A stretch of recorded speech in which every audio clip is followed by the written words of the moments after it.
Hello students. आज से मैं ये 12th क्लास का जो हमारा सीबीएसई का सिलेबस है फिजिक्स का, उसको मैं उसके छोटे छोटे वीडियोस बना के कंप्लीट सिलेबस के यहाँ पे सीरियल में अपलोड करेंगे हमारे चैनल पे।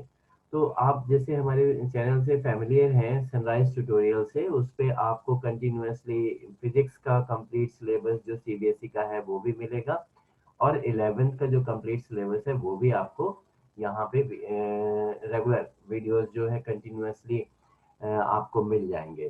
तो आज मैं 12th का फर्स्ट चैप्टर जो है electric charges and electric field, इसको मैं शुरू करने जा रहा हूँ।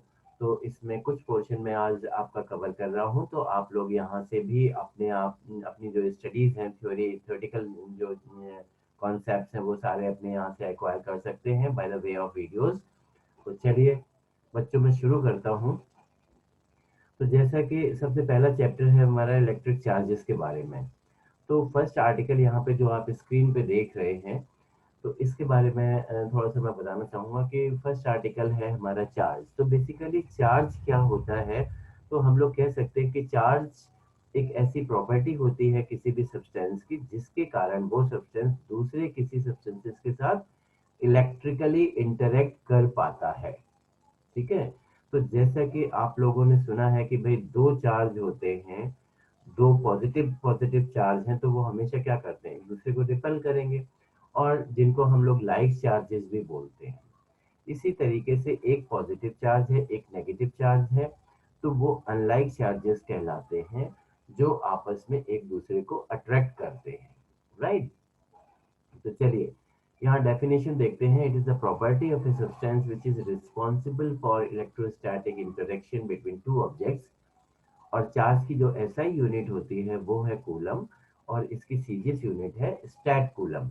रिलेशन बच्चों आप लोग यहाँ से समझ सकते हो कि एक इलेक्ट्रॉन का जो चार्ज है वो 1.6 इंटू 10⁻⁻19 कूलम होता है, और स्टेट कूलम में एक इलेक्ट्रॉन का चार्ज 4.8 इंटू 10⁻⁻10 को स्टेट कूलम होता है। ठीक है। तो अगर हम कन्वर्जन यहाँ पे देखें, हमने दोनों के मैग्नीट्यूड इक्वेट कर दिए, और फिर हमने देखा कि भाई एक कूलम बराबर क्या आ गया है, 3.0 इंटू 10⁻9 स्टेट कूलम।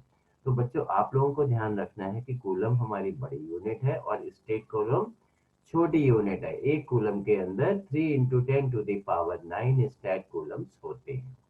ठीक है।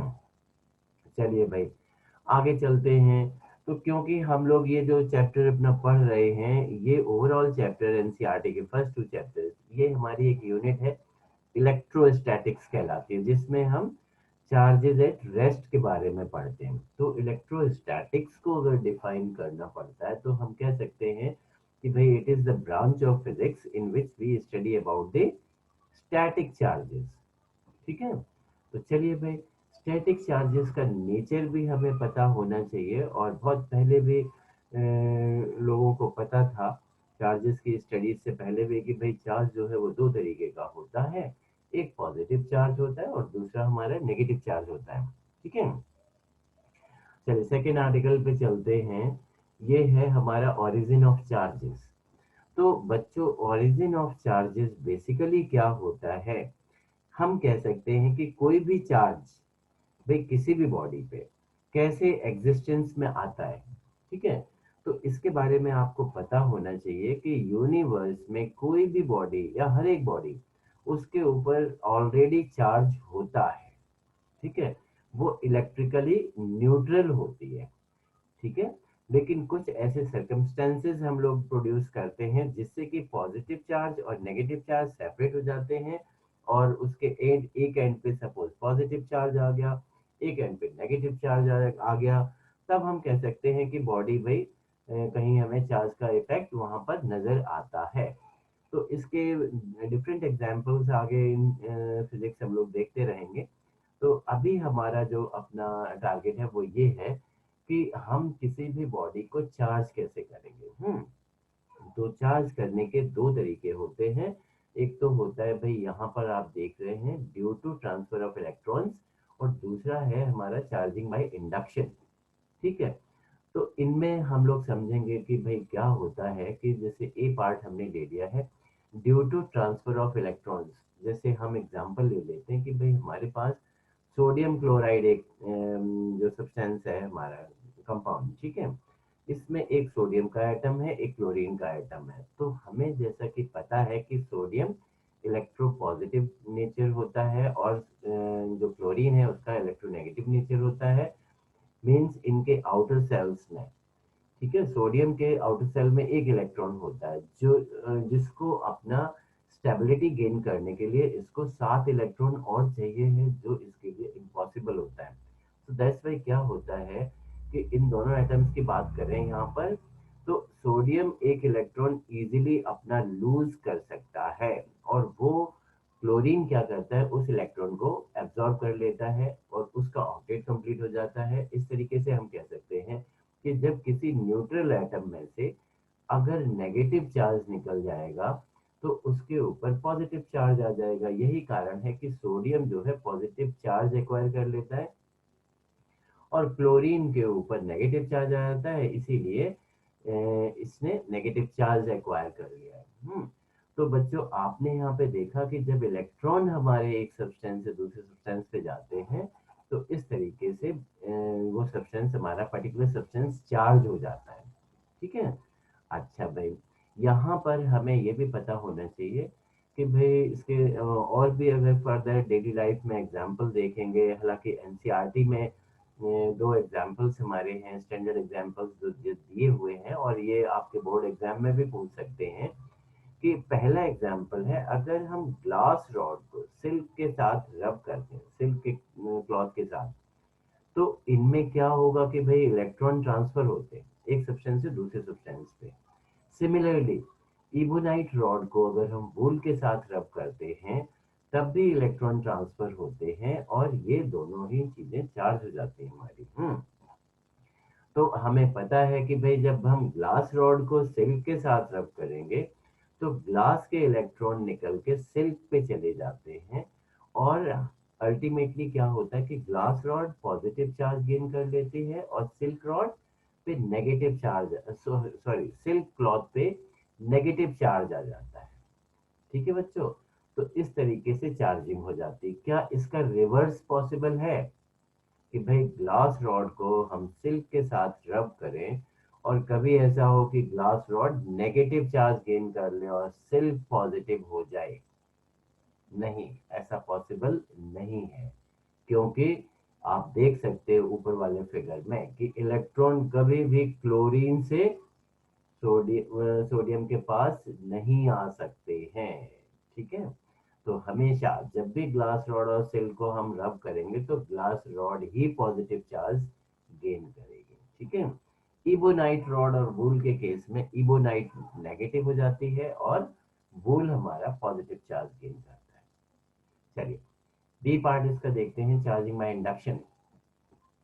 तो चार्जिंग बाय इंडक्शन बेसिकली हमारा क्या होता है कि अगर हमारे पास दो ऑब्जेक्ट्स हैं, एक को तो हमने भाई चार्ज कर रखा है और दूसरा अनचार्ज है, तो अगर हम चार्ज बॉडी को अनचार्ज बॉडी के पास लेकर आएंगे तो अनचार्ज बॉडी जो है वो भी क्या करेगी, चार्ज हो जाती है, जैसा कि हम इस फिगर में देख सकते हैं केस 2 में। लेकिन ये आपस में कांटेक्ट में नहीं होते हैं, तो इसी प्रोसेस को हम लोग बोलते हैं चार्जिंग बाय इंडक्शन।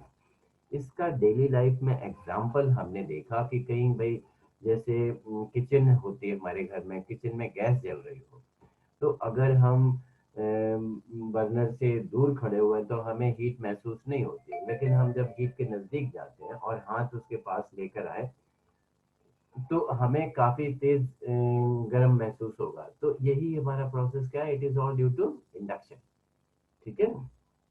चलिए भाई, तो ये था हमारा आर्टिकल ओरिजिन ऑफ चार्जेस के बारे में। आगे हम लोग देखते हैं यहाँ पर इसके, ये देखिए फिगर में आपको समझाने की कोशिश मैं कर रहा हूँ। यहाँ पे हमने क्या किया है कि भाई अगर दो ग्लास रॉड्स हैं तो दोनों के ऊपर पॉजिटिव चार्ज है, ठीक है, फर्स्ट केस में। तो ये दोनों रॉड्स क्या करेंगे, एक दूसरे को रिपेल करेंगे। अल्टीमेटली हम लोग कह सकते हैं कि जो लाइक चार्जेस हैं वो एक दूसरे को रिपेल करते हैं, जबकि अनलाइक चार्जेस सेकंड जो फिगर है उसमें हम लोग देख सकते हैं कि वो दोनों एक दूसरे को अट्रैक्ट करेंगे। ठीक है, चलिए इसके आगे चलते हैं। थर्ड आर्टिकल है हमारा प्रॉपर्टीज ऑफ चार्जेस। तो बच्चों जब भी प्रॉपर्टीज की बात आती है कि भाई आपका ये जो प्रॉपर्टीज हैं इससे रिलेटेड क्वेश्चन आपका बोर्ड एग्जाम में भी पूछ सकते हैं। तो आप क्या लिखेंगे इसमें, आपको एग्जैक्टली पता होना चाहिए कि चार्जेस की तीन प्रॉपर्टीज होती है, थ्री प्रॉपर्टीज। पहला है एडिटिव नेचर ऑफ चार्ज, दूसरा है क्वांटाइजेशन ऑफ चार्ज, तीसरा है कंजर्वेशन ऑफ चार्ज। ठीक है, तो एडिटिव नेचर में हमें पता होना चाहिए कि ये हमारी प्रॉपर्टी क्या कहती है कि चार्ज को हम लोग एल्जेब्रिकली ऐड और सब्ट्रैक्ट कर सकते हैं।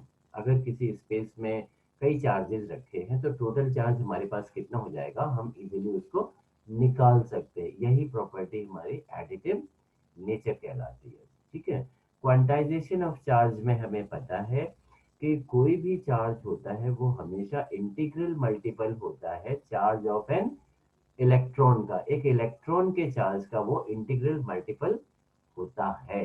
ठीक है, कि भाई एक इलेक्ट्रॉन को तो फर्दर हम ब्रेक कर नहीं सकते, तो उसका जो चार्ज होता है 1.6 इंटू 10⁻⁻19 कूलम, उसको भी हम पार्ट्स में ब्रेक नहीं कर सकते हैं।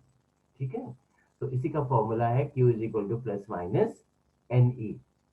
ठीक है बच्चों, तो ये हो गया क्वांटाइजेशन ऑफ चार्ज। तीसरी प्रॉपर्टी है हमारी कंजर्वेशन ऑफ चार्ज की। तो ये प्रॉपर्टी क्या कहती है कि चार्ज को ना तो हम क्रिएट कर सकते हैं ना ही डिस्ट्रॉय कर सकते हैं, but charge can be transferred. ये एक बॉडी से दूसरी बॉडी पे ट्रांसफर किया जा सकता है। करेक्ट, तो ये हमारी तीसरी प्रॉपर्टी कहलाती है। तो ये भाई तीनों प्रॉपर्टीज आपको याद रखनी है। ठीक है, चलिए आगे हम लोग चलते हैं। This is the fourth article. ये है हमारा कूलम्स लॉ। तो एक साइंटिस्ट हुए हैं हमारे कूलम, उन्होंने क्या किया था, अपना एक लॉ दिया था कि भाई दो चार्जेस के बीच में जो फोर्स एग्जिस्ट करता है, ठीक है, तो इसी को हम लोग बोलते हैं कूलम्स लॉ। तो फिगर में हम देख सकते हैं कि सपोज हमारे पास दो चार्जेस हैं, एक Q1 चार्ज है, एक Q2 चार्ज है। ये दोनों लाइक चार्जेस भी हो सकते हैं, अनलाइक भी हो सकते हैं। ठीक है, तो यहाँ पर हम देखते हैं इनके बीच में डिस्टेंस ऑफ सेपरेशन हमारी r हो गई है। तो भाई कूलम्स लॉ हमारा क्या कहता है कि इनके बीच में जो फोर्स लगेगा वो हमेशा डायरेक्टली प्रोपोर्शनल होता है इनके चार्जेस के प्रोडक्ट के, और इनवर्सली प्रोपोर्शनल होता है square of the distance between them. ठीक है, तो अगर स्टेटमेंट देखते हैं, according to this law the force of interaction between any two charges is directly proportional to the product of the two charges and inversely proportional to the square of the distance between them। तो ultimately हमने ये expressions लिख लिए first and second, इनको later on हम combine कर रहे हैं, combining both the expression first and second. तो हमारा एक्सप्रेशन आ जाएगा F proportional to Q1 Q2 upon R square, और साइन ऑफ प्रोपोर्शनलिटी हटाने के लिए हम लोग कांस्टेंट लगा देंगे यहाँ पे के। तो ये आ गया फॉर्मूला हमारा F इज इक्वल टू के Q1 Q2 upon R square. यहाँ पर K जो है इसको हम रिप्रेजेंट करते हैं 1/4 बाय एप्सिलॉन नॉट से। ठीक है, तो फाइनली फॉर्मूला जो है कूलम्स लॉ का ये आ जाता है F is equal to 1/4 by epsilon naught Q1 Q2 upon R square. Here यहाँ पर एप्सिलॉन नॉट हमारा क्या कहलाता है, absolute permittivity of free space. ठीक है बच्चों, ये क्या होती है प्रॉपर्टी एब्सोल्यूट परमिटिविटी, हम किसको बोलते हैं, तो ये हम नेक्स्ट आर्टिकल में देखेंगे। नाउ वैल्यूज क्या होती हैं आपको पता होना चाहिए कि फ्री स्पेस हम लोग बोलते हैं एयर को या फिर वैक्यूम को। ठीक है, इसकी जो परमिटिविटी है, एब्सोल्यूट परमिटिविटी, ये इसकी वैल्यू होती है 8.85 इंटू 10⁻⁻12 कूलम स्क्वायर पर न्यूटन इंटू मीटर स्क्वायर। और 1/4 बाय एप्सिलॉन नॉट जो होता है इसकी स्टैंडर्ड वैल्यू एसआई सिस्टम में हमारी होती है 9 इंटू 10⁻9 न्यूटन मीटर स्क्वायर पर कूलम स्क्वायर। तो ये दोनों वैल्यूज आपकी जो न्यूमेरिकल्स हम लोग करेंगे उसमें काम आएंगे। ठीक है, चलिए, तो ये था हमारा कूलम्स लॉ। अब हम जरा ये प्रॉपर्टी और देख लेते हैं, फिफ्थ आर्टिकल हम लोग और देखने जा रहे हैं ना। तो ये है भाई एब्सोल्यूट परमिटिविटी क्या होती है, हम कह सकते हैं कि जैसा कि कूलम्ब्स लॉ में हमने देखा है कि फोर्स इनवर्सली प्रोपोर्शनल है परमिटिविटी के। ठीक है, इसका मतलब ये हुआ है कि एक मीडियम जिसकी परमिटिविटी अगर ज्यादा है तो वहां पे इलेक्ट्रोस्टैटिक फोर्स कम लगेगा। ठीक है, तो चलिए इसी के बेसिस पे हमने इसको डिफाइन किया है। तो इसको देखते हैं। It is the property of a medium which opposes the force of interaction between the two charges. और ये है हमारा भाई एब्सोल्यूट नॉट, यहाँ हमने रिप्रेजेंटेशन दिया है एब्सोल्यूट नॉट, जैसे हो गया परमिटिविटी ऑफ फ्री स्पेस। और किसी मीडियम की अगर परमिटिविटी को डिनोट करना है तो उसको हम एप्सिलॉन से डिनोट करते हैं। दीज आर ग्रीक सिंबल्स ना, एप्सिलॉन एक ग्रीक सिंबल है। अच्छा, यूनिट अगर हमें निकालनी होगी, units and dimensions of epsilon, तो कैसे निकालेंगे? ये देखिए, एफ इज इक्वल टू हो गया 1/4 pi epsilon Q1 Q2 upon R square. Rearrange करके हम ऐसे लिख सकते हैं, epsilon is equal to 1/4 pi Q1 Q2 upon F R square हो गया। तो भाई कांस्टेंट की तो कोई यूनिट होगी नहीं, और चार्ज की यूनिट हो गई हमारी कूलम स्क्वायर न्यूमरेटर में, फोर्स आ गया newton and into metre square. तो एप्सिलॉन या परमिटिविटी की यूनिट आ गई हमारी कूलम स्क्वायर पर न्यूटन इनटू मीटर स्क्वायर। ठीक है, सिमिलरली इसका डायमेंशनल फॉर्मूला अगर हमें वर्कआउट करना है तो डायमेंशंस हम इसकी देख सकते हैं एप्सिलॉन की, ये हो जाएंगी भाई, ब्रैकेट में हमने ले लिया एटी, चार्ज होता है करंट इनटू टाइम। तो क्योंकि करंट हमारी फंडामेंटल क्वांटिटी है इसलिए उसका डायमेंशन हम ए से रिप्रेजेंट करते हैं, एम्पियर जो फर्स्ट लेटर है। तो 80 × 80 हो गया हमारा, और नीचे आ गया MLT -2 × L स्क्वायर, जिसको हम सॉल्व करके अगर ये देखेंगे, आप कॉपी में लिख के कर भी सकते हैं, that will be m⁻⁻1 L⁻⁻3 T⁻⁴ and A square आ गया। तो बच्चों ये हमने कुछ पोर्शन आज किया है अपना फर्स्ट चैप्टर का, फर्स्ट ये हमारा यहाँ तक का। और इसके फर्दर जो हमारे आर्टिकल्स हैं या जो भी टॉपिक्स हैं उनको हम नेक्स्ट वीडियोस में अपने कवर करेंगे।